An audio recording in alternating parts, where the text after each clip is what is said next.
Howdy folks, have you tried Pasubio? Because it is super good.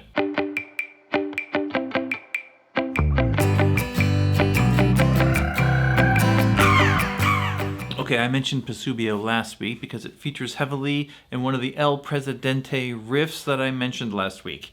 If you haven't seen that video, obviously you should go check it out. I thought this week that I would try out some more drinks with Pasubio, see what else is out there. Now, to find some drinks, I decided to use a resource that I love, but I haven't used in quite a while. It's called Cocktail Virgin. It is a website run by a felon named Frederick Yarm, and he's in Boston. He goes around Boston and tries different drinks, and he puts up a drink every day on his blog. He's been doing this for years, so there are just tons, hundreds, thousands of drinks on there. Now, it's an old blogger blog, which is, kind of old-fashioned, but it's still running, it still works, and you can search it, which is great, because if you have a bottle you just picked up, you can just go in there, search through his blog, and find drinks that use that ingredient, and you'll come up with at least some ideas. Now, I did this. I got exactly 2 hits for Pasubio, and luckily, I mostly had the ingredients to make both those drinks, so that's what we're gonna do today. Now, the first one is called the Train Spotter, and it actually has an ingredient I've never tried before called Ramazzotti Aperitivo Rosato. It is sort of a peach-colored, kind of light red aperitif. You might think it's like Aperol, but it's actually not even very bitter at all. Let's give it a taste real quick and see what we're dealing with. It's got almost like a peach aroma. It's like peach and passion fruit. It's like not bitter at all. Pretty sweet, but not thick. It's not like cloyingly sweet. Hibiscus and orange flower is what it says, but I get a lot of peach and maybe passion fruit from it. If you didn't have this, you could probably substitute in something like creme de pêche or the passion fruit liqueur Giffard makes. Although those are probably sweeter than this, so use less. But this video is about Pasubio, so let's talk about Pasubio. Pasubio is what they would call a Vino Amaro or a wine-based Amaro. So instead of using neutral spirit to make your Amaro, they're using a wine base. This will give it a deeper character. Some of the character of the Amaro is coming from the wine, instead of only from herbs or from adding sugar. It's made by Cappelletti. You can sort of tell by the bottle design. A lot of Cappelletti products have the same bottle design. Cappelletti is in the north of Italy, sort of near the Swiss and Austrian borders, near Lombardy. They're up in the mountains there, and they use a lot of mountain herbs, pine, and mountain blueberries in their Amaro. Now, this was invented by a fellow named Giuseppe Cappelletti, who started the Cappelletti Company. He's been doing that since 1906, and he's now passed it on to his kids. You've probably heard of some of his other products. Cappelletti, of course, is like a red bitter aperitif, sort of like Campari, but a little less bitter. They also make one called Elisar Novasalis, which is super bitter. Cardamaro is a Vino Amaro. Do they make that? I'm not 100% sure who makes Cardamaro, but it's a fun category to explore. Now, the unique thing about Pasubio is these mountain blueberries that they put in it, which give it a real fruity character, but it's also pretty bitter. It's wine-based. It's almost like a vermouth. It's almost like an Amaro, but it's also fruity. There's a lot of different sort of roles it could play in your cocktail. But let's give it a try. All right, I mean, it's like a medium brown, sort of slightly cloudy. On the nose, you get that sort of blueberry, like a dusty blueberry. That's what I like to say. It's a little bit piney, a little bit smoky. You get a lot of mountain herb. You get a lot of pine, a little bit of smoke. You get these blueberries, a nice herbalness. It's bitter, but not overly bitter. It's like a sort of slight bitterness. It mostly reads as like sort of sweet and fruity, with like this sort of undertone of like I was saying, dustiness, like a slight smoky pininess that kind of lingers on your palate. Delicious. Now, let's go make some drinks. Number 1. Now, our first drink is called the Train Spotter. It calls for 1.25 ounces of unaged apple brandy, which I couldn't locate, so I'm just going to use Calvados.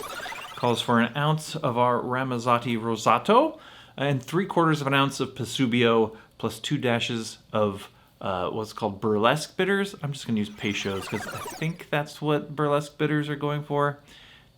A few substitutions in this one, but let's try it out.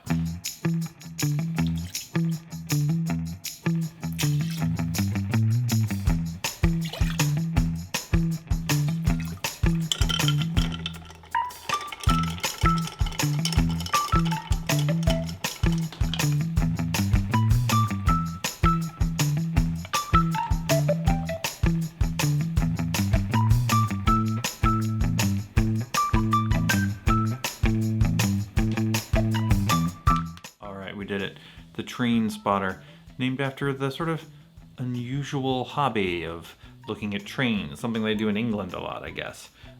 This is supposed to be an unusual drink for people who like unusual things, and that's me. All right.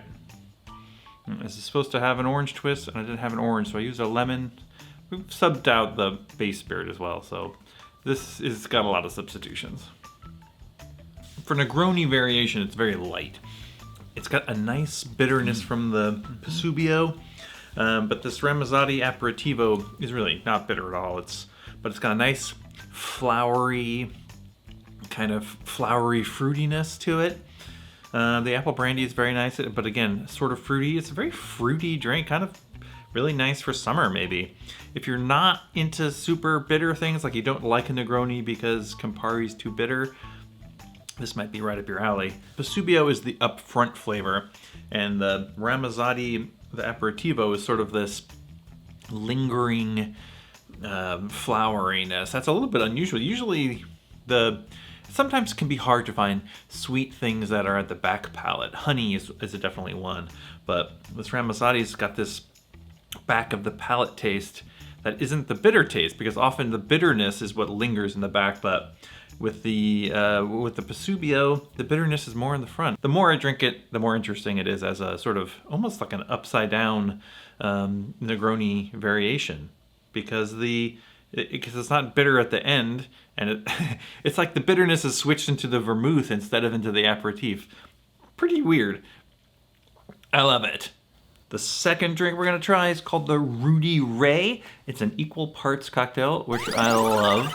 Equal parts bourbon, Benedictine, Pasubio, and lemon juice. Now this is giving me heavy paper plane vibes, which I'm pretty excited about. Let's mix that up.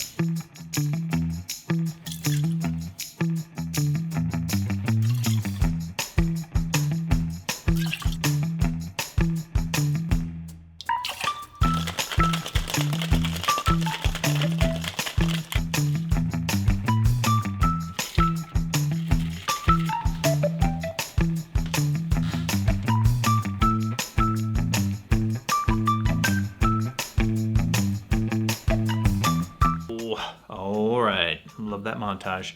Okay, equal parts. Give me paper plane vibes. Let me give it a taste. It's bourbon. It's tart. You don't get nearly as much. It's sweet. It's herbal. It's not quite as bitter as I was expecting. The Pasubio isn't asserting itself quite as much in this one. Maybe because of the lemon. Maybe it's not really sweet enough to stand up to the lemon.